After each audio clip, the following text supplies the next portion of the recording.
C'est parti. Ok, il faut juste que tu acceptes le petit Ouais, bidule. c'est- Et puis après, on est bon. Super. Bah, écoute, Cyril, merci. Merci de me joindre aujourd'hui pour cette petite appel Zoom. On a eu un ou deux échanges téléphoniques dans les 2, 3 semaines dernières. On a parlé notamment de testing physiologique. C'est toi ce que tu fais au quotidien. Bah, peut-être pour commencer, je te laisse te présenter. Et après, ce qu'on fera, c'est que on va passer un peu en revue le rapport le rapport du bilan physiologique que j'effectue. Tu avais des questions sur peut-être les détails, mais peut-être même ce qui se passe derrière le rapport, vu que j'ai essayé d'automatiser un maximum de choses. Et je me suis dit que c'est une bonne opportunité, vu qu'il y a des gens qui m'ont demandé pour ces précisions, justement. Je me suis dit que ce serait une bonne opportunité, vu que tu voulais en voir un petit peu plus, de faire une vidéo et puis que tu puisses poser tes questions en direct pour donner un maximum de contexte à tout ça. Mais d'abord, comme je t'ai dit, je te laisse te présenter, Cyril. Ok, bah écoute, je te remercie déjà. Je trouve que c'est vraiment bien que tu fais et d'ouvrir un petit peu le capot comme ça, parce que Mm. c'est ce qui se dit dans certains sports. Ouais. Donc, moi, je suis sport scientiste, je fais du monitoring de la performance. Mm. Mon métier, c'est modéliser un effort et rapprocher des qualités idéales d'un athlète pour performer dans cet effort-là. Mm. Donc, on modélise l'effort cible et on monitore les qualités de l'athlète. Et ensuite, en fonction de la distance à laquelle on se trouve de l'effort cible, on essaye de développer des qualités génériques, Mm. qu'elles soient physiologiques, qu'elles soient de force, qu'elles soient tout ce qu'il a besoin comme qualité nécessaire pour performer le jour J à leur H dans l'environnement dans lequel il se retrouvera. Mm. Voilà. Nickel. Et ce que je trouve qui est assez intéressant dans ce que tu proposes et dans ce que tu as fait, c'est que donc monitorer la performance à travers l'analyse des échanges gazeux, de la spirométrie, donc tout ce qui est appelé VO2 max, et ensuite on y rajoute tout un nombre de testing, donc l'oxymétrie musculaire, etc., etc. On peut y ajouter le HRV, c'est très bien. Mais je me rends compte que quand on veut ouvrir la science, et ce que j'essaye de faire aussi vers le grand public, c'est-à-dire la rendre accessible en réalité, pas la garder jalousement dans un coin, dans un laboratoire entre spécialistes, je me rends compte que moi, le premier, donc j'utilise depuis peu VO2 Master, j'utilisais le Pinoé, Mm. qui est un outil exceptionnel de précision, mais je me rends compte que quand on rend en fait un compte rendu, moi c'est très clair, je le rends et je le fais lire à des personnes qui parlent le même langage que moi, il n'y a pas de souci. On se dit waouh, c'est génial, mais on se rend compte que celui qui est concerné par ces tests, c'est pas nous, c'est celui qui le réalise. Ouais. Et il te dit, mais c'est ça que tu fais. Je ne comprends pas. Et j'ai trouvé dans ton document une ergonomie Mm. et une expérience utilisateur de celui qui va l'utiliser qui est géniale. Et d'ailleurs, je te l'ai dit, je t'ai dit franchement, c'est bien ce que tu fais parce que tu amènes vraiment et tu donnes du sens et de la lisibilité en fait, à la prestation que tu proposes. Mm. Parce que ce qui est important, c'est pas tant ce que l'on va dire, c'est ce que l'on voudrait que l'autre comprenne.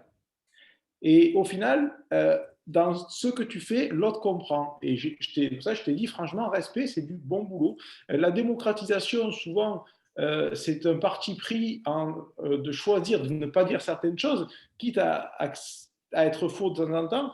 Parfois, j'ai eu du mal avec ça, et puis je me suis rendu compte que il faut accepter parfois d'être un petit peu le mouton noir de la science Mm. en fait, pour la rendre, on va dire, utilisable.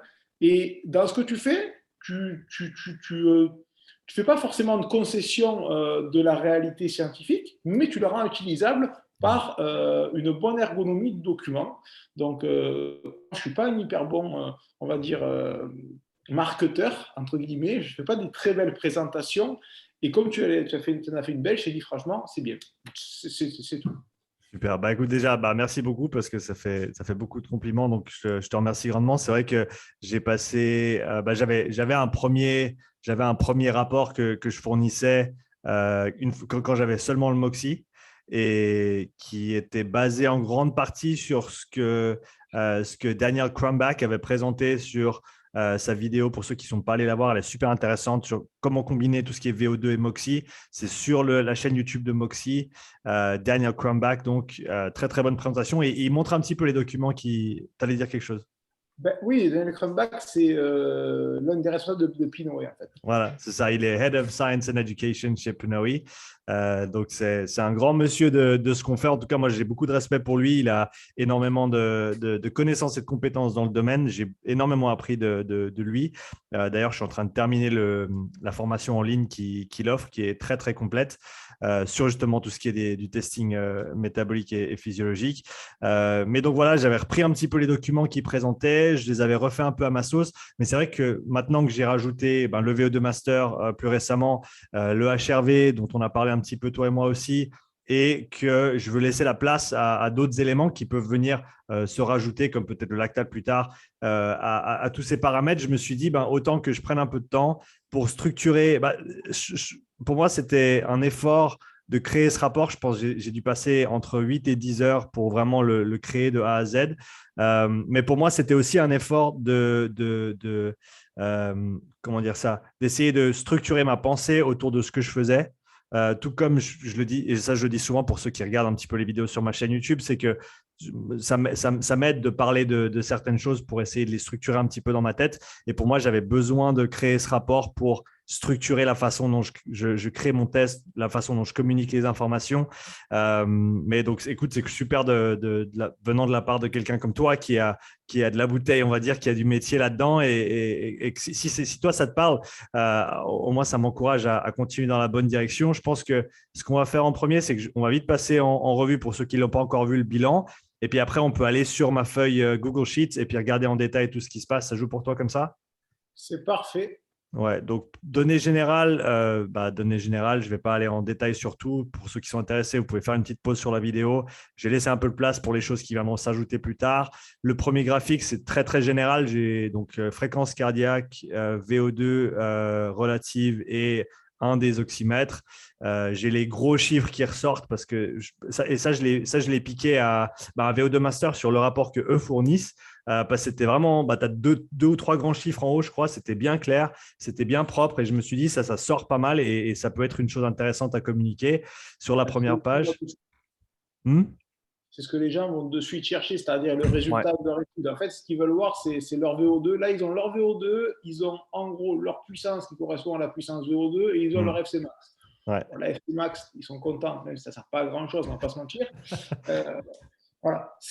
Non, mais tout à l'heure, tu parlais du monitoring et de rajouter des sources de monitoring. Je pense que quand bientôt on pourra monitorer, on va dire, le glucose interstitiel, les capteurs existent. C'est juste qu'aujourd'hui, ce qu'on n'a pas, c'est la connectivité pour avoir les datas. Enfin, si, on peut les avoir si on le fait par un Excel et qu'on fait sur un autre fichier, mais on ne peut pas l'avoir en direct sur les mêmes, on va dire, sur la même plateforme. Pour l'instant, mais ça devrait changer. Ça ne saurait tarder, on l'espère en tout cas. Ensuite, deuxième partie de cette première page, j'ai mis une petite explication en bas qui est générique, donc tout le monde a la même. Et ça, c'était vraiment juste pour, en gros, rappeler un petit peu le but du bilan, comment utiliser les données, etc. Intensité d'entraînement, j'ai fait au plus simple, je n'ai pas utilisé toutes les zones, j'ai fait les domaines d'intensité parce que je me suis dit que ce serait plus simple que d'en mettre 5 ou 6 sur la première page. Donc, au moins, les gens, ils ont une idée générale des différents domaines et ça, je les explique plus tard. Une photo du test, ça, c'est mon frangin, donc juste parce que c'est sympa, les gens, ils aiment bien voir à quoi il ressemblait pendant le test. Et après, une petite échelle avec des données, avec des unités arbitraires sur les différents systèmes, entre guillemets, qu'on a pu quantifier ou mesurer pendant le test, à savoir capacité respiratoire, fonction respiratoire, cardiaque, vasculaire, métabolique et musculaire. C'est pas le scoring, c'est moi je le fais un peu à l'œil après avoir vu les données, mais c'est vraiment plus pour donner, comme tu l'avais dit, un visuel en retour qui soit parlant et puis essayer de mettre en avant les choses qu'il faut travailler en premier, quoi. Ça fait un petit peu comme sur les jeux vidéo, quand on joue un jeu de foot ou un jeu de combat, qu'on voit les stats. la vitesse, la robustesse, l'endurance, des trucs comme ça. Non, mais ça parle. Je trouve que c'est. Quand je parle d'ergonomie, c'est ça. Ouais. Ensuite, après, je suis parti sur le respiratoire. Et ça, après, on pourra aller un petit peu sur l'autre fiche pour voir en détail. Donc, capacité respiratoire. Je vais passer tout ça en revue rapidement, puis après, on ira dans les détails. Donc, capacité respiratoire. L'explication à chaque fois, c'est pour tous les paramètres que je décris. Donc, je les explique ici pour que les gens y sachent. L'interprétation, j'ai deux plus et deux checks et deux croix ou trois, suivant qui c'est, juste pour donner en gros un petit aperçu général de chaque système. Donc, capacité, fonction respiratoire, quelques données ici, cardiovasculaire, avec le HRV qui techniquement correspondrait plus au système nerveux, mais pour l'instant, je n'ai pas fait de page juste pour ça. Métabolique, j'ai les MOXIE. Je ne suis pas encore content de la façon dont j'affiche les données des MOXIE. Je pense qu'il y a moyen de mieux faire. Là, cette page, c'est celle qui m'a pris le plus longtemps, je crois, mais j'en suis assez content. C'est les domaines d'intensité avec les entraînements et les adaptations pour ceux qui veulent se fier à un modèle polarisé, entre guillemets. J'allais te demander si tu avais pris par rapport au seuil sur le modèle polarisé, c'est-à-dire en gros, on va dire, quand on rentre dans ta zone que tu appelles élevée, donc on est sur plutôt la zone 2, Ouais, on est au-delà du SV1, ouais, d'accord, et qui va à la fin de l'élevé au SV2 pour entrer à 106 pour la puissance, par rapport à la puissance ou la vitesse critique, peu importe, ouais, qui est à 106% de. Voilà, ok, ouais. c'était pour ça. Exactement, c'était l'idée de base parce que je me suis dit que au niveau physiologique, les domaines, c'est ce qui est tangible et c'est ce qui est quantifiable Tu as bien fait. au niveau des seuils. Et après, je me suis dit, on va pas sacrifier, on va quand même mettre les zones parce que c'est parlant, parce qu'au moins c'est visuel et les gens, ils aiment bien utiliser leur zone d'entraînement. Donc, au moins, on peut leur donner ça. Et sur la dernière page, quelques remarques générales sur les différents systèmes, des recommandations d'entraînement, les priorités d'entraînement avec deux, trois exemples de recommandations de séance, à savoir que je ne fais pas de programme complet à l'issue des bilans, en tout cas pas encore. Ce que j'essaye de faire, c'est donner des pistes de réflexion et des pistes de travail par rapport à ce qu'on a vu dans le bilan, mais des choses qui, on va dire, rentreraient dans le cadre de ce que fait la personne, en sachant que je teste pas mal de gens différents dans pas mal de sports différents et donc d'essayer de faire des programmes complets à tout le monde dans tous les sports. Voilà, c'est un petit peu au-delà de mes compétences et du temps que j'ai à l'heure actuelle de toute manière. Donc, d'essayer de peut-être juste faire deux, trois recommandations. Pour l'instant, c'est là que je me trouve, quoi. Ensuite, écoute, Cyril, on peut, après, si tu avais des questions ou si tu veux que je fasse un peu le step by step de comment je collecte mes Le, données. le- le step by step de comment tu le construis. Donc, je suppose Ouais, qu'il y a une trame en fait qui, elle, ne bouge pas, évidemment. voilà, ouais. Et en fait, certaines datas qui vont changer. Alors, soit c'est automatique par Excel où tu rentres c'est un copier-coller en fait des Ouais, données initiales que tu as recueillies. ouais. C'est justement là que ça m'intéresse en fait, Bah savoir comment alors, tu as c'est fait. parti. Alors, j'ai une fiche blank, donc qui est neutre ou on va dire vierge. Et après ça, je la copie à chaque fois que je fais un bilan. Donc, chaque personne a sa propre fiche. Et comme ça, moi, ça me permet d'avoir toutes les tabelles que j'ai en bas ici. Je vais en faire le tour après. Mais en gros, j'ai celle du rapport qui est celle que tu as vue avant. Et donc, une fois que celle-là elle est populée, tout ce que j'ai à faire, c'est que je vais voilà, imprimer et j'ai fait en sorte que mes cases, elles collent avec la taille d'une page exactement, la taille d'une page A4. Et si je fais en sorte que ça corresponde à la largeur de la page, et ben là, on va avoir chaque page qui tient sur une page A4 et puis ça fait assez propre. Donc ça, c'est la page du rapport. Après, j'ai une page dashboard, ouais, j'ai à moitié anglais, moitié en français, tableau de bord. Là, j'ai mis en orange les cases que moi, je vais remplir ou Ok. alors qui peuvent être autopopulées par…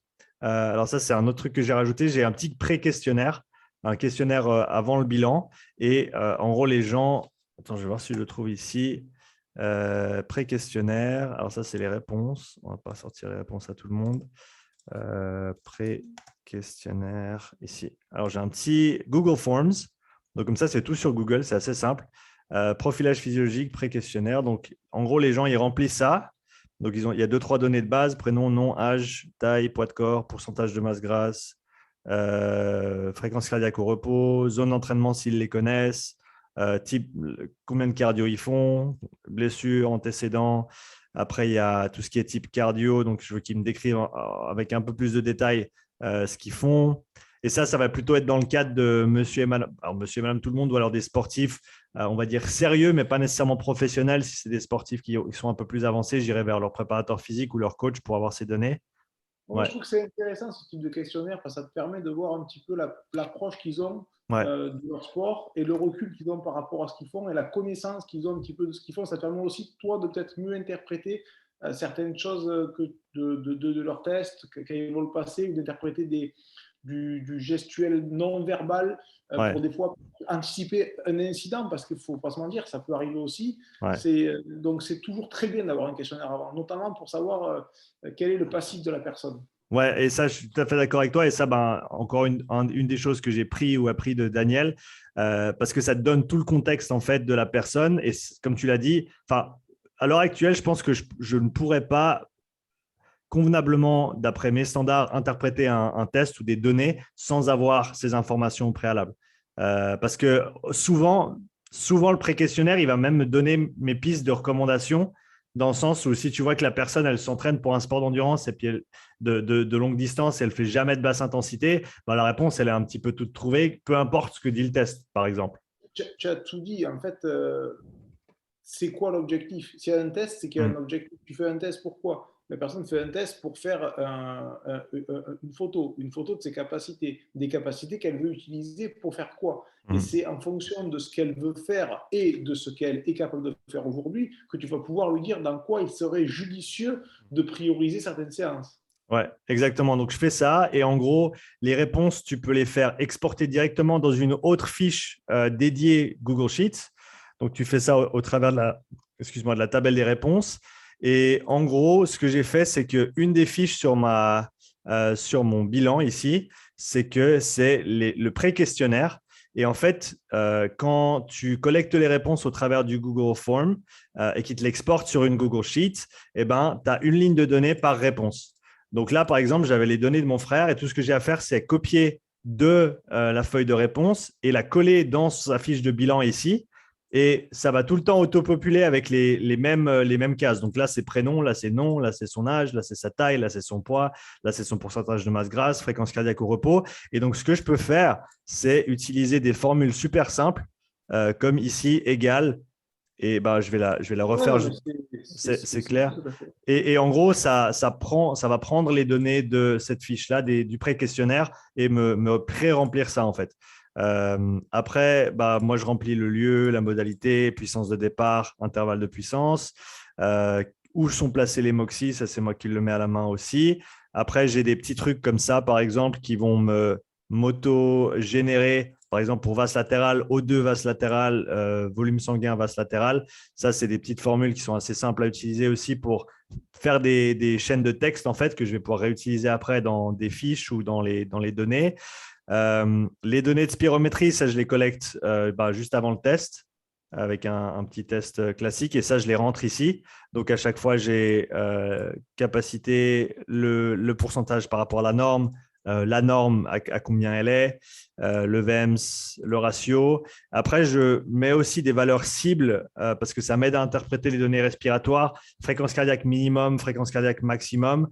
Volume courant idéal, ça je l'ai calculé en prenant 0,85% du VEMS actuel et volume courant minimal, j'ai mis 0,7%, pardon, 7, non, oui, 0,7%, non, autant pour moi, 70%, 70% du VEMS actuel. Donc, et ça, c'est des chiffres que j'ai pris de Daniel aussi. Il parle de entre 75 et 85% de ton VEMS 1 que tu devrais pouvoir ventiler pendant un effort. Et donc, j'ai pris le bas à 0,7 et le haut à 0,85.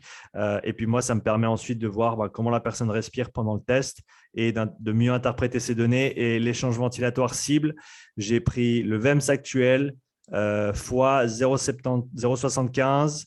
Donc, on va dire, pour avoir un volume courant pas maximal, mais qui serait convenable, multiplié par la fréquence respiratoire max que je pense voir sur le test. Après, ça va dépendre aussi du niveau de la personne, en sachant qu'en général, 45 à 50, c'est ce que les gens arrivent à faire tout en restant. Tout à l'heure, je ne sais pas, tu vas couper l'enregistrement, tout à l'heure, tu as dit, quand tu es passé, je montre avec mon doigt, je suis complètement stupide parce que tu ne vois pas mon doigt, mais sur FR min et FR max, tu as dit fréquence cardiaque, en fait, c'était fréquence respiratoire. Alors, autant Donc, pour moi. Ouais, c'est ça, fréquence respiratoire que j'attends de voir pendant le test avec bien sûr l'amplitude haute qui peut monter. Et ça me donne en gros les changements ventilatoire ou le volume par minute qui devrait pouvoir bouger de manière idéale. Et ça, je peux le comparer encore une fois aux données que je collecte pendant le test. Après, ça, j'y reviendrai, c'est ce que j'utilise maintenant pour estimer les seuils, seuil 1, seuil 2. Je reviendrai sur le processus après. Là, j'ai une table ça c'est certainement ce qui m'a pris le plus de temps. Donc là, j'ai les puissances qui sont prises directement depuis là en haut. Ouais. Les watts par kilo qui sont calculés. Et ça, à chaque fois, je prends la dernière minute de chaque intervalle et Ouais. je prends la moyenne sur les données. Donc ça, c'est des choses que j'ai calculées. On ira ensuite sur les tables totales. J'ai la fréquence cardiaque sur la dernière minute, la VO2 sur la dernière minute, la VO2 relative sur la dernière minute de chaque palier, l'oxygène, la saturation en oxygène sur les 4 MOXY, la fréquence respiratoire sur la dernière minute, le volume courant sur la dernière minute, l'échange ventilatoire sur la dernière minute. Le RPE, ça vient du test, à savoir que… Ouais, donc j'ai une fiche là et ça, je l'ai pas. Ça, il faut que je la refasse. Le haut, je ne l'utilise plus comme ça. Mais en gros, là, j'ai ma fiche pendant le test avec mes puissances et je peux noter le SPO2 et le RPE et s'il faut les RPM et s'il faut d'autres choses aussi pendant le test. Et à savoir que les RPE, ils sont pris directement depuis cette fiche-là. Et donc, ça autopopule ça également une fois que j'ai rempli cette fiche pendant le test. Là, là, ça prend la valeur minimale. Si je me… Non, ça c'est… Ouais, la valeur minimale, il me semble, pendant chaque minute de repos. Et après, là, j'ai la récupération cardiaque qui est donc simplement la valeur max pendant l'intervalle. Oui, non, non, le HRR. Par contre, ce qui peut être intéressant aussi, Ouais. c'est de prendre ce qu'on appelle le RISE. Le RISE, c'est le pourcentage d'élévation de la première minute de la fréquence cardiaque en pourcent. Ouais. C'est Par rapport à la intéressant. première minute, dernière minute de l'intervalle. Alors, la première minute, en fait, si tu veux, c'est le RISE. Et entre la fin de la première minute de l'intervalle et la fin de la dernière minute de l'intervalle, c'est le drift. Et puis, le contre-rise, c'est la première minute du contre-exercice en réalité. Ah, voilà, ouais. C'est là. Et selon ce qu'on travaille, ça nous permet de voir un petit peu l'adaptation du système nerveux, comment il fonctionne, comment se comporte l'athlète durant. Alors, c'est pas forcément vrai durant un test VO2, parce qu'en général, c'est souvent des tests rectangulaires ou triangulaires ou par palier, mais quand on va donner des exercices, par exemple, on va donner 5 ou 6 fois 4 minutes en Z3, récup 50% du temps d'effort, on va voir un petit peu ces choses-là. Bon, j'ai un petit peu débordé, mais c'était Non, juste mais pour dire que ça… tu as bien fait, tu vois, ça c'est le genre de paramètres avec lesquels je ne suis pas nécessairement familier, donc c'est chouette d'avoir d'autres perspectives comme la tienne, qui est extrêmement bien informée et qui est voilà, une ligne de plus que je vais devoir rajouter à ma table Excel, donc c'est toujours chouette de voir. VO2 sur les watts. Pour essayer de prendre une mesure d'efficience. Je ne suis pas encore convaincu par celle-là, mais pour l'instant, je m'y tiens pour voir ce qui se passe. J'essaie de regarder aussi l'efficience respiratoire, VO2 sur fréquence respiratoire, mais ça, ce sera à creuser pour plus tard. Là, j'y reviendrai peut-être après, c'est mes corrélations entre le signal du SMO2 et du THB sur le MOXY, en sachant que, et ça je prends ça des travaux de Evan Pycon sur le sujet, en gros, si tu as une corrélation qui est haute entre le signal SMO2 et THB, c'est que tu as une bonne correspondance. En gros, que le THB répond de manière très dynamique à la désaturation ou l'extraction d'oxygène, qui serait donc une réponse de vasodilatation métabolique pure, entre guillemets. Donc, si je suis en dessus de 0,9 en termes des corrélations, je vais estimer que la réponse vasculaire est bonne.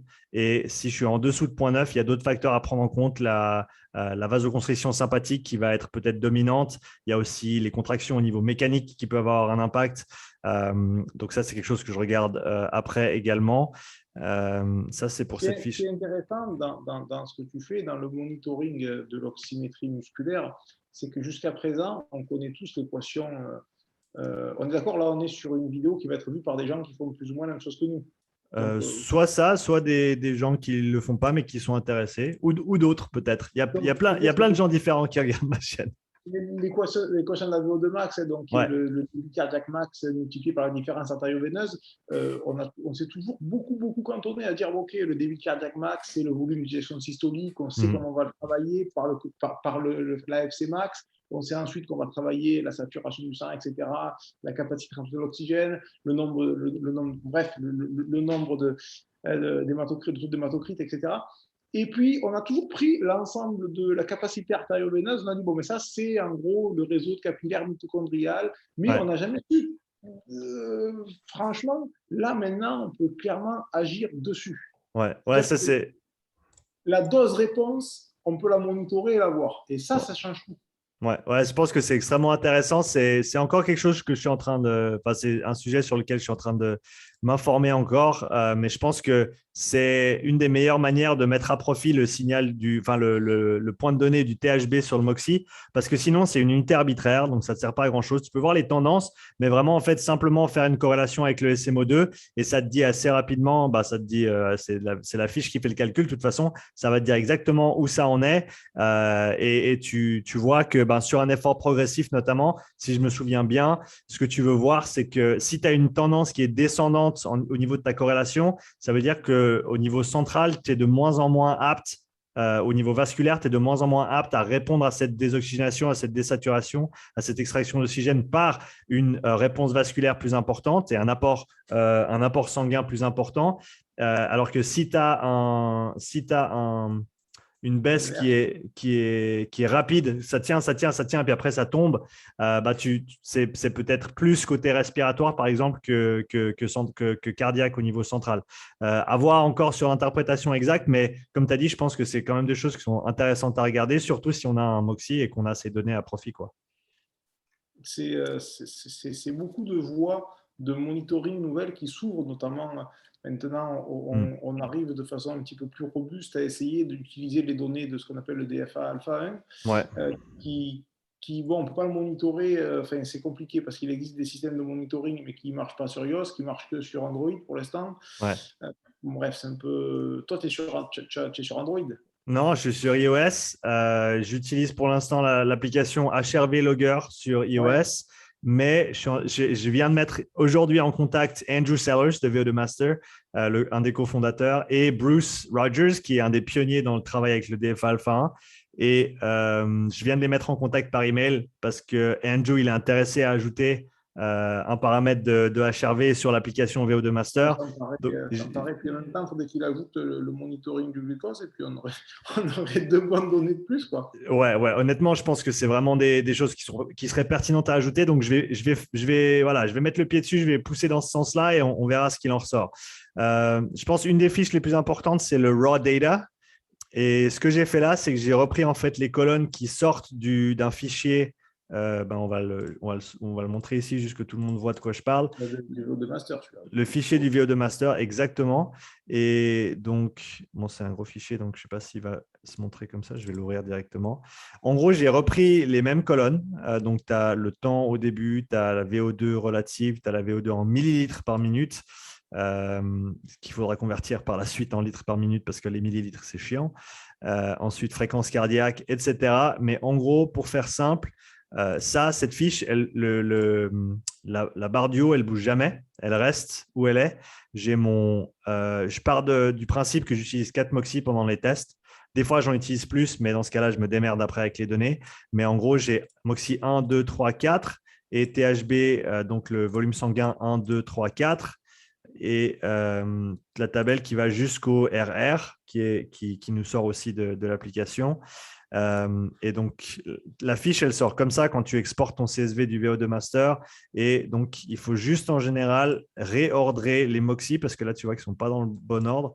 Donc, par exemple, j'ai mon SMO2 1 qui est après, le 3 et 4. Donc, il faut juste que je fasse un petit peu de remanier ça. Et après, je fais un copier-coller. Je regarde sur mon rapport de test quand est-ce que j'ai commencé le test. Donc là, en l'occurrence, on peut voir que alors là, on était à 0,59. Donc, on a commencé le test à 0,059. Donc, je sais que je vais copier mes données à partir de 0,059. et je vais prendre en gros depuis ici jusqu'à la dernière colonne, jusqu'en bas, et je vais copier et ensuite je vais venir ici et je vais coller mes données juste là. Ou alors, si c'est un test qui est plus long que d'habitude, je prends la colonne du temps également. Je colle tout ici. Et ce que j'ai déjà fait là, c'est que j'ai des colonnes supplémentaires que j'ai rajoutées après qui prennent en fait des données directement et qui calculent, ben là par exemple, la VO2 en litres par minute, la désoxyhémoglobine. Donc, en gros, c'est 100 moins le SMO2 fois le THB divisé par 10, simplement pour donner une unité qui ressemble à quelque chose. Et après, j'ai l'efficience respiratoire, VO2 pulse, donc le VO2 sur fréquence cardiaque. Ça, c'est tout ce que j'ai mis là. Mais en gros, ça, c'est auto-populé. Après, et c'est peut-être un peu méli-mélo pour les gens qui savent bien utiliser les fiches, mais j'ai refait une autre fiche qui s'appelle Average Data. Et ça reprend en fait exactement cette table-là. Par contre, ça va me faire une moyenne, lisser les données sur 10 secondes. Donc là, on voit que ce point-là, c'est… Pour certaines données, c'est plus lisible. Voilà, exactement. Donc, je ne le fais pas nécessairement pour toutes, mais ça m'aide ensuite parce que sur le VO2, enfin, comme toi, tu le sais, quand tu sors tes données du VO2 master, tu peux choisir à quel intervalle de temps tu veux les sortir. Je les sors toujours à 1 seconde, comme ça, j'ai toutes les données et après, je lisse à partir de ça, en sachant que si tu veux faire plus simple, tu pourrais sortir tes données sur 15 secondes, par exemple. Mais moi, j'aime pas parce que j'aime pas perdre des données, donc je préfère les lisser moi-même derrière que les avoir en intervalle de… Hein? Je préfère corriger moi Ouais, il faut corriger ici parce qu'en fait, s'il y a une erreur, je ne te la vois pas du coup. exactement. Donc là, j'ai mis des données qui sont lissées. En plus de ça, maintenant, sur cette fiche des moyennes sur 10 secondes, j'ai premier intervalle, ma moyenne de fréquence cardiaque ici, ma moyenne de VO2, ma moyenne de VO2 relative. Et pour chaque intervalle ici, si on descend, là, j'ai pour l'intervalle 2 les mêmes valeurs ici. Et c'est ça, en fait, qui va se référer ensuite dans mon tableau de bord de départ, là, et qui va auto-populer ces cases-là. Comme ça, après, c'est tout centralisé ici au niveau des moyennes. C'est un gros boulot quand même. Ouais, comme je t'ai dit, ça m'a pris quelques petites heures de travail, mais honnêtement, ça vaut le coup parce que maintenant, mes analyses, elles prennent un tiers du temps. J'ai aussi mes colonnes que j'ai mis ici, DF-alpha 1, SDNN et RMSSD. Ça, je les sors d'où? Je les sors de Runalyze. Donc, comme je t'avais dit, j'utilise… et ça, j'ai… Runalyze, évidemment. Ouais. Et pour ceux qui sont… Vas-y. Non, mais je t'en prie, vas-y. Je bois le coup. En gros, je sors les données du HRV Logger, de l'application dont j'ai parlé avant. Et ça, j'ai fait une vidéo sur ma chaîne pour ceux qui sont intéressés à savoir comment sortir le DFA alpha 1 d'un fichier RR. Donc, je prends ce fichier, je le fais passer par Runalyze et ensuite, il me sort ce CSV-là. Et vu que c'est en intervalle de 5 secondes, il faut juste faire un peu de manip pour rajouter des lignes. Et après, je peux le coller directement dans ma fiche ici. Et puis, j'ai mon DFA alpha 1 et mes autres données de variabilité cardiaque. Directement l'éditer dans Runalyze. Pardon? Moi, l'activité, en fait, je la download directement, l'activité complète, le test, je l'envoie dans Runalyze, il se synchronise automatiquement, et après, j'extrais, du coup, je n'ai pas besoin d'envoyer, parce qu'il est déjà. Donc, j'ai jusqu'à l'extraire, je prends que ce que je veux sur la partie. C'est un logiciel qui est assez intéressant, qui n'est pas hyper ergonomique, mais qui est intéressant. Ouais, exactement. Donc, un peu plus de manip de mon côté, mais comme tu as dit, on peut le faire dans les deux sens. Et après, je pense que le plus intéressant après ça, c'est de voir les graphiques. Donc, j'ai une tabelle graphique ici où je vais en fait, tous mes graphiques sont auto-générés avec les données de ma fiche des données lissées sur 10 secondes là. Et donc, attends. C'est la mise en page, je trouve, qui a été vraiment bien faite et bien pensée. Ouais, merci. Là, en gros… C'est presque le plus compliqué en réalité. Ouais. C'est clair. C'est ce qui m'a pris le plus de temps. Y penser, c'était bien, mais le faire, c'était le plus dur. Et en gros, là, ce que j'ai fait, c'est que là, par exemple, j'ai fréquence cardiaque et VO2. Et la façon dont j'ai affiché les paliers ici, c'est que, en gros, j'espère qu'on verra ça sur… j'espère qu'on verra ça sur la vidéo ici en bas. J'ai utilisé la fonction label ici. Et donc, on peut rajouter un label. Et ce que j'ai fait, c'est que tu cliques sur label et tu cliques ici Select Data Range. Et j'ai créé une rangée de données supplémentaire. Il me semble que c'est sur cette fiche-là, qui est ici. J'ai vu tout à l'heure dépasser des morceaux de palier. Ouais. Voilà. Et là, j'ai ma colonne puissance et j'ai mon 80 watts qui est pris directement depuis ma fiche initiale. Donc, comme ça, même une fois que je change d'un côté, il y a tout qui change ensemble. Et ça va prendre en gros cette colonne-là comme référence de label pour mon échelle Jusqu'à ce de… que ça change. Ouais. Mon échelle de temps, exactement. Et donc, si je change à 100 watts ou à 60 watts, eh ben, il y a tout qui change automatiquement là-dessus. Et en gros, j'ai organisé, pas dans un ordre nécessairement précis, mais j'ai VO2, fréquence cardiaque, et ça, j'y reviendrai après. J'ai mes respiratoires ici. J'ai FeO2 et VE sur VO2. J'ai mes moyennes respiratoires aussi, parce que des fois, de voir les points, ça aide par rapport à voir tous les graphiques en détail. J'ai le cardiaque avec le HRVT. J'ai aussi mis le SDNN, mais pour l'instant, il ne me dit pas grand-chose, mais je voulais juste l'avoir au cas où. Métabolique 1, donc le premier MOXIE, le deuxième MOXIE, le troisième MOXIE et le quatrième MOXIE. Les calculs de désoxyhémoglobine. Et donc, ce que je fais à partir de là, en gros, c'est que je vais prendre… Là, à côté de chaque graphique, j'ai mis mon BP1, BP2, qui pour en anglais breakpoint 1, breakpoint 2, donc point d'inflexion 1 et 2.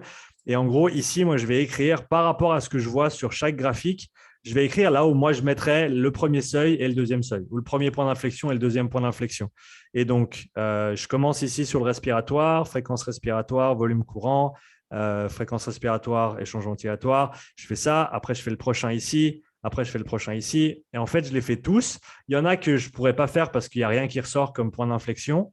Et après, toutes ces valeurs-là de BP1 et BP2, elles ressortent en fait ici. Elles sont centralisées sur cette fiche-là.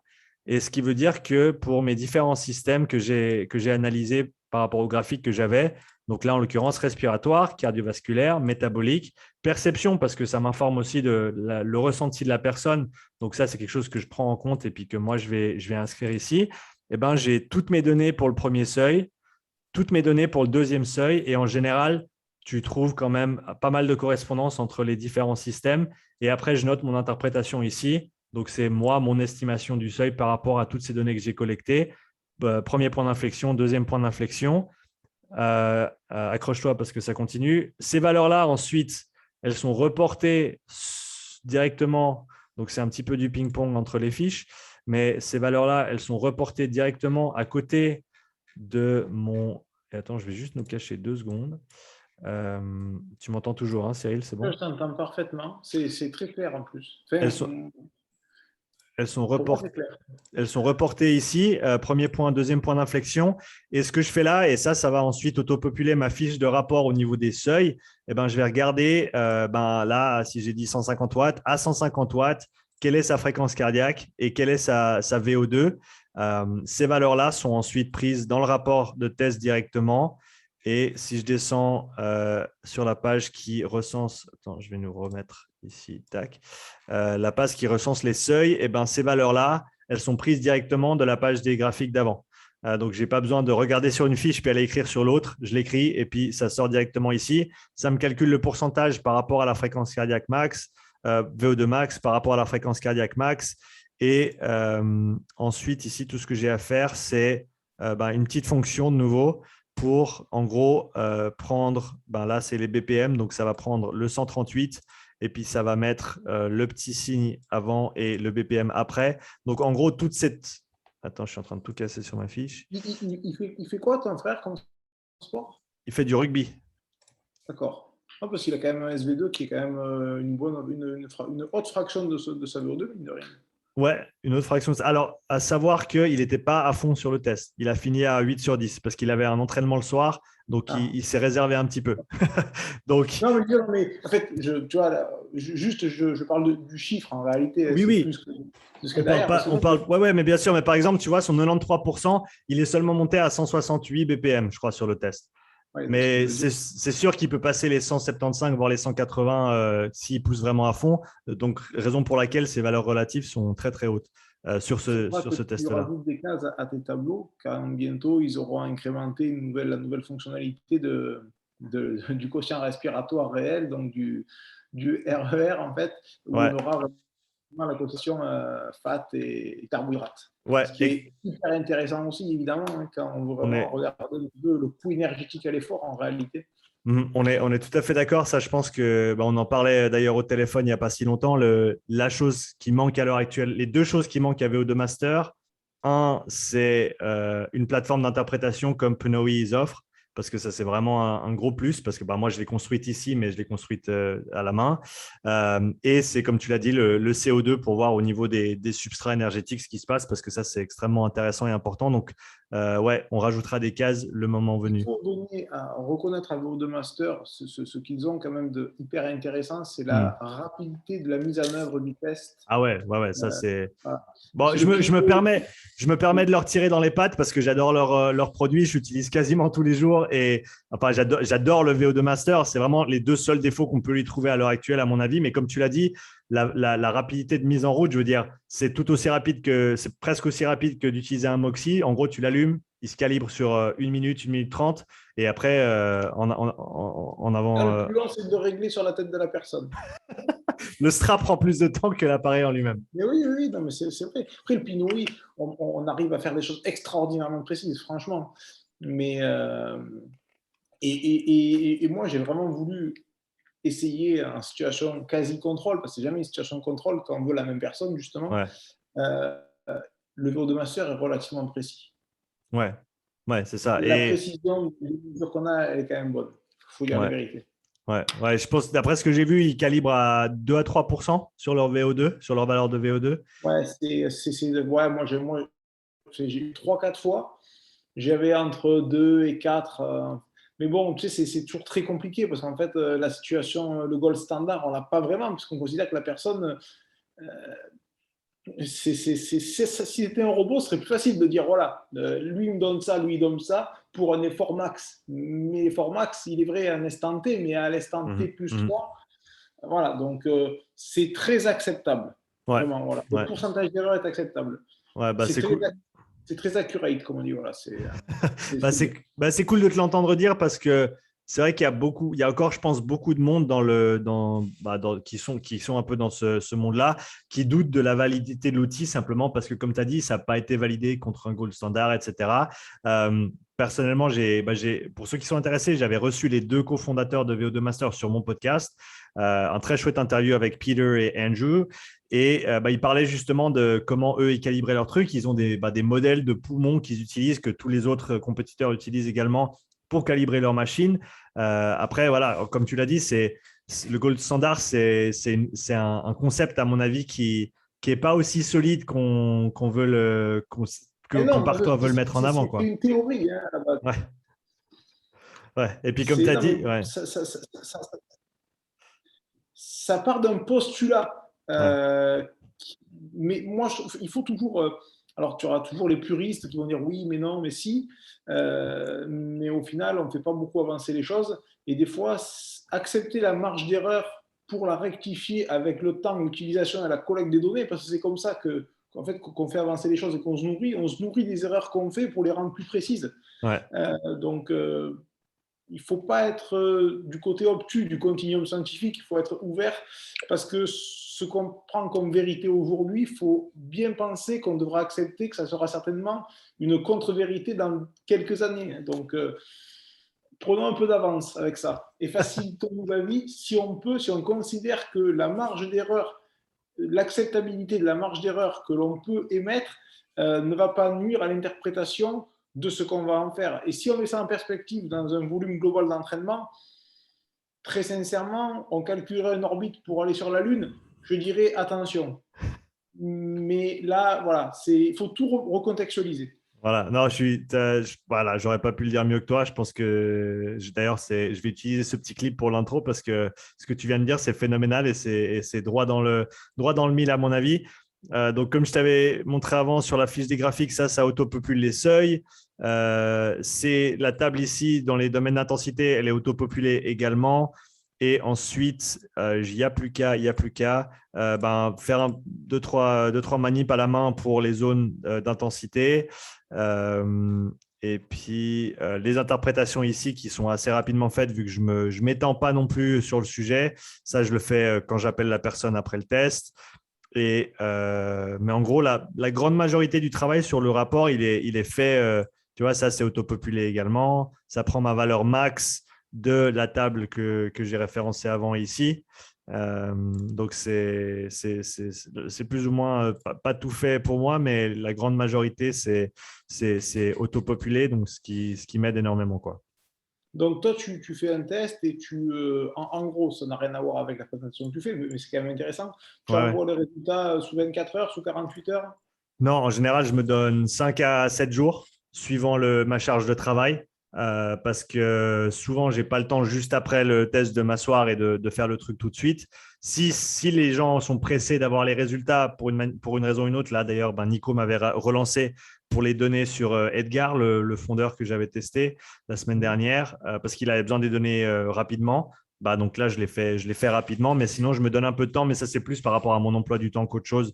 Non, Euh, je comprends. Parce qu'il y a ouais, beaucoup de gens qui nous disent, mais ah, mais on n'a pas les résultats tout de suite. Ben non, sachant que Pinoé, enfin, là, on peut parler d'eux parce qu'on parle ouais. du niveau de master, mais On en peut fait, parler, on peut parler de tout le monde.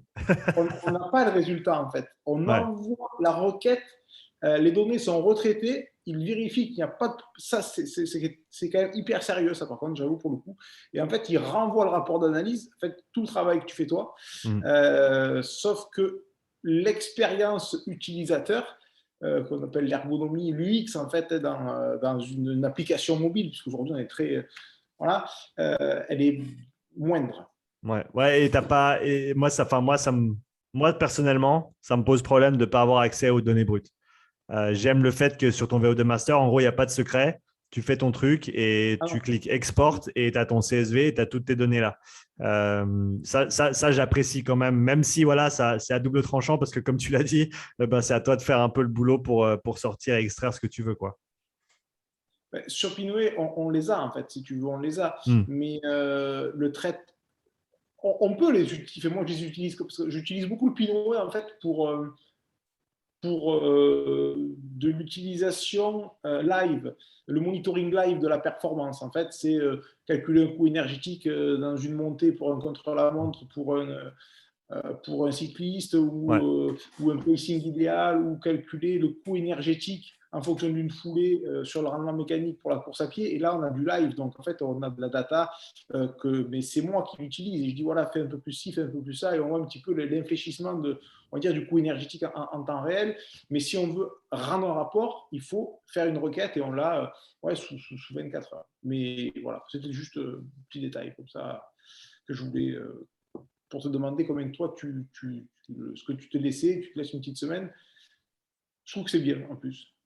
Ouais, je pense que ça me prend maintenant, avec le process que j'ai mis en place, que je viens de te décrire, ça me prend, je pense, j'en ai quand même pour être large, en tout cas 20 à 30 minutes de traitement de données, juste pour m'assurer que tout est dans les bonnes colonnes, etc. Et après, le rapport, maintenant, j'arrive à le faire en, je pense, une demi-heure aussi. Donc, j'en ai à peu près pour une heure de traitement après le test en lui-même. Des fois, je prends un peu plus long, des fois, ça va un petit peu plus vite selon les personnes et les profils.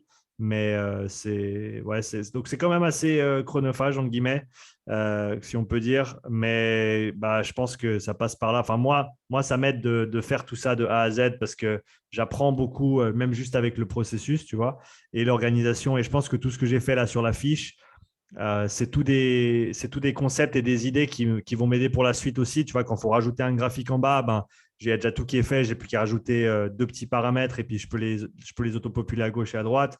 Donc, c'était ouais, beaucoup de boulot, mais je pense que ça fait un bon cadre duquel commencer et après, je peux faire des choses sympas par la suite, quoi. Je trouve que tu as fait un gros boulot.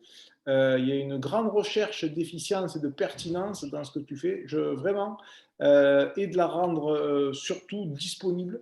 Vraiment, déjà, félicitations pour ça et aussi félicitations pour ce que tu fais, c'est-à-dire de vulgariser ton travail et de, comme on dit, d'ouvrir le capot pour dire voilà ce que je fais et aussi de montrer que c'est un vrai métier et que la connaissance scientifique, c'est le minimum, et que derrière, ben, il y a toute l'expérience et on se nourrit chaque jour de ce que l'on fait, de ce que l'on apprend et on l'utilise le lendemain sur l'autre, on voit comment il réagit, comment il répond, etc. etc. Et la physiologie, c'est un long chemin. Et il y a des gens comme toi qui permettent aux autres de progresser. Et aujourd'hui, quand je vois ce que tu as fait, je trouve que c'est inspirant et je vais progresser grâce à toi. Bah, écoute, Cyril, c'est vraiment chouette à entendre. Mais je veux revenir sur quelque chose que tu as dit, l'aspect de l'expérience et des données, parce que c'est vrai qu'on parle toujours de. J'ai vu un post sur Twitter, je crois, hier, qui m'a vraiment frappé là-dessus. Et c'était, tu as un peu le data-driven, tu as l'intuition, puis entre deux, tu as le data-informed. Et je pense qu'il faut qu'on se trouve au milieu où tu as tes données, tu as aussi ton intuition et ton expérience, et après, tu vas naviguer quelque part entre les deux. On parle toujours du coaching comme étant le mariage entre un art et une science. Et je pense que c'est exemplifié dans ce qu'on fait, dans ce cas-là, toi et moi, sur cet aspect des tests et des bilans physiologiques, parce que il faut avoir tes données, il faut collecter tes données, il faut savoir quelles données prendre, comment et pourquoi.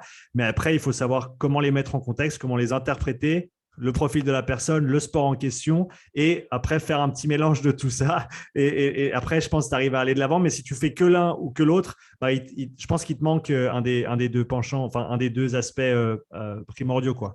Je suis d'accord, c'est ce qu'on appelle, j'appelle ça les allers-retours labo-terrain en fait. Hein. Voilà, ouais, voilà. Et la science, c'est le minimum, l'expérience, on la construit.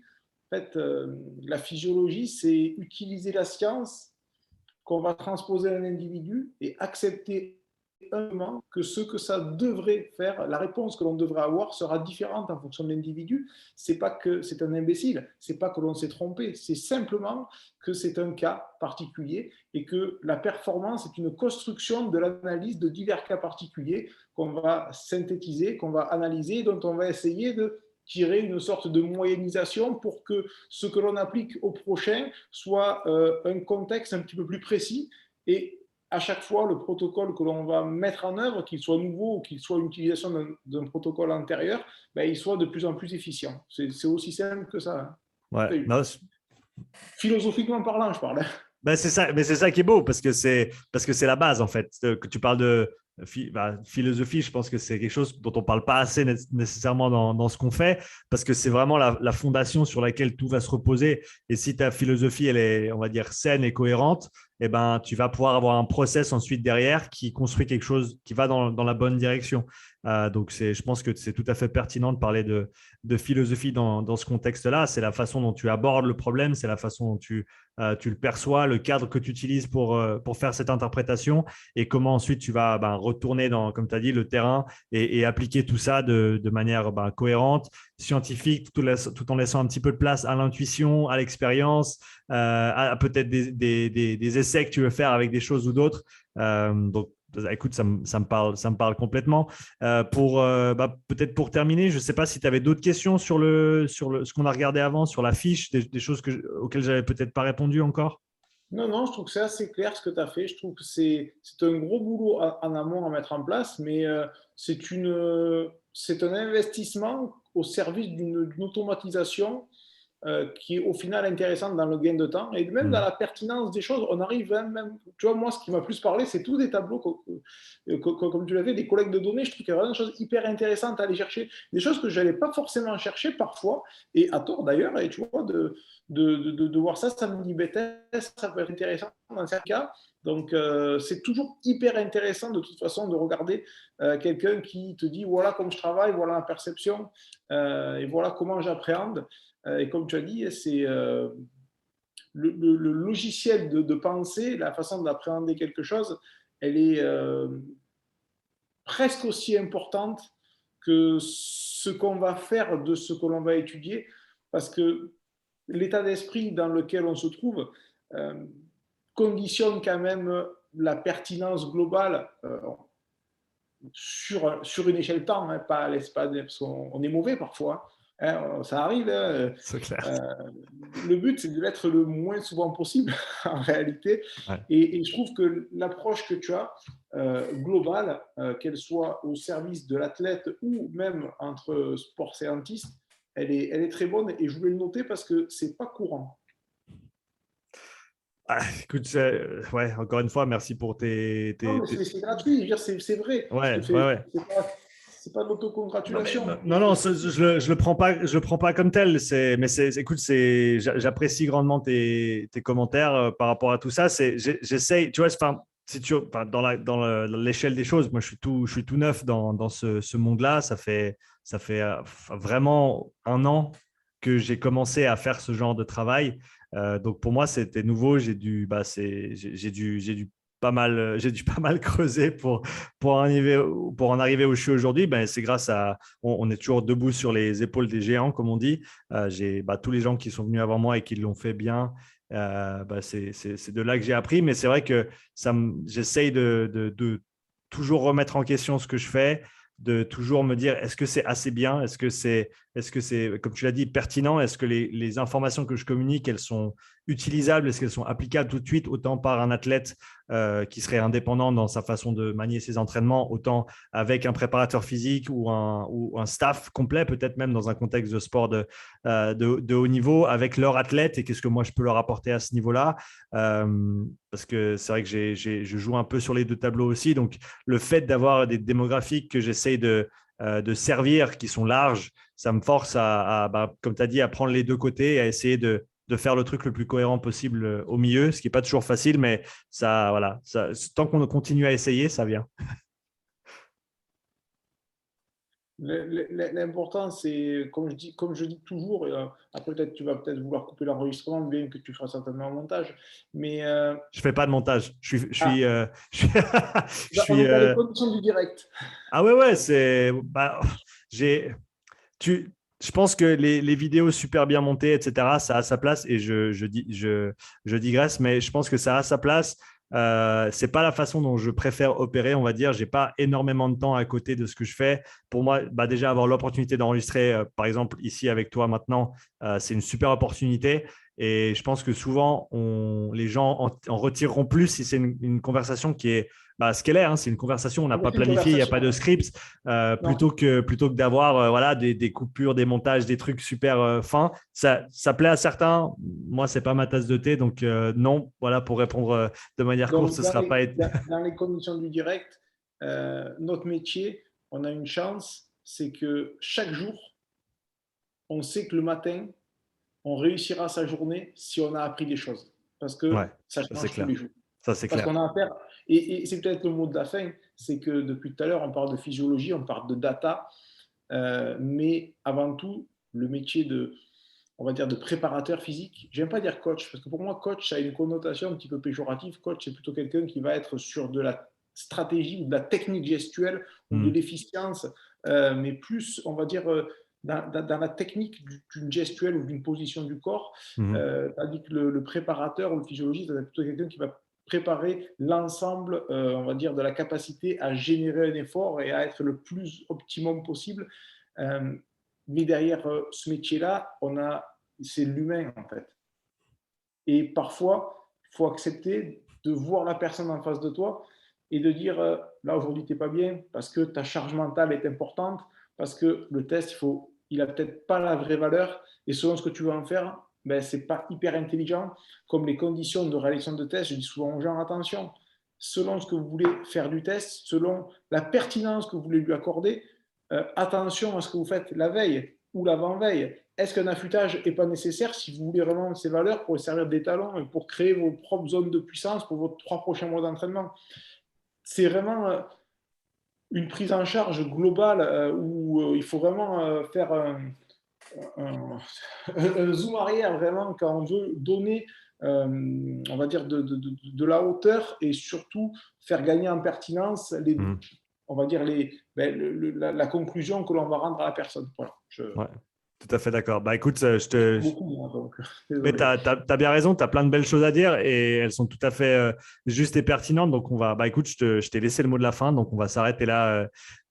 Merci beaucoup, Cyril, pour C'est moi, bah, le temps que tu merci. m'as accordé aujourd'hui. C'était vraiment chouette de pouvoir, bah, comme je t'avais dit, ça, c'est une vidéo que je voulais faire, d'aller en profondeur sur le process derrière, les données, les différents graphiques, etc. Mais donc, je suis content qu'on ait pu le faire bah, ensemble parce que tu as pu amener plein de petites pépites, comme on dit dans le jargon et je pense que les gens vont en tirer beaucoup. Donc, encore une fois, merci beaucoup à toi d'avoir participé à ce petit appel.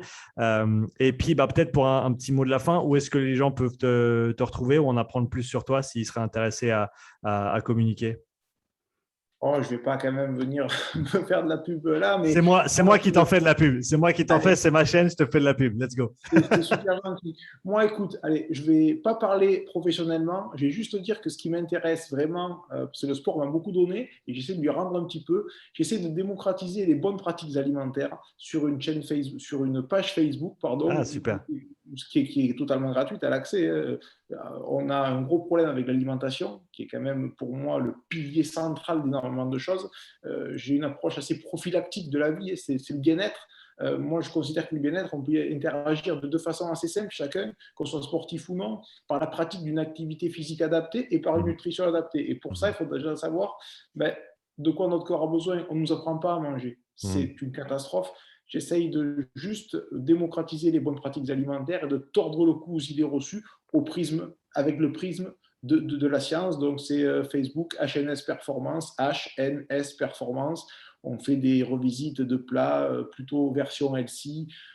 On apprend les gens à avoir un petit peu de recul sur ce qu'ils consomment et à être acteurs de leur alimentation. Savoir, c'est choisir. Ne pas savoir, c'est subir. Et c'est vrai dans absolument tous les domaines de notre vie. Bah, écoute, c'est magnifique. Ma femme est nutritionniste holistique formée au Canada. Donc, je suis 100% avec toi dans tous tes propos. Tu m'enverras bien le lien de ta page. Je la mettrai dans la description. Donc, allez sur la page de Cyril sur Facebook. Allez lui faire un petit coucou parce que Merci il à fait toi. vraiment du bon boulot. Non, écoute, c'est un grand plaisir de pouvoir échanger encore une fois. Et si deux, trois personnes qui me suivent sont intéressées à suivre ton travail, ben, on y gagne tous. Donc, écoute, c'est vraiment génial. Cyril, merci encore une fois Merci à toi. pour l'appel aujourd'hui. Et puis, j'espère que ce ne sera pas la dernière. J'espère pas non plus et on reste en contact, il n'y a aucun problème. Ça marche. Allez, ciao. Ciao.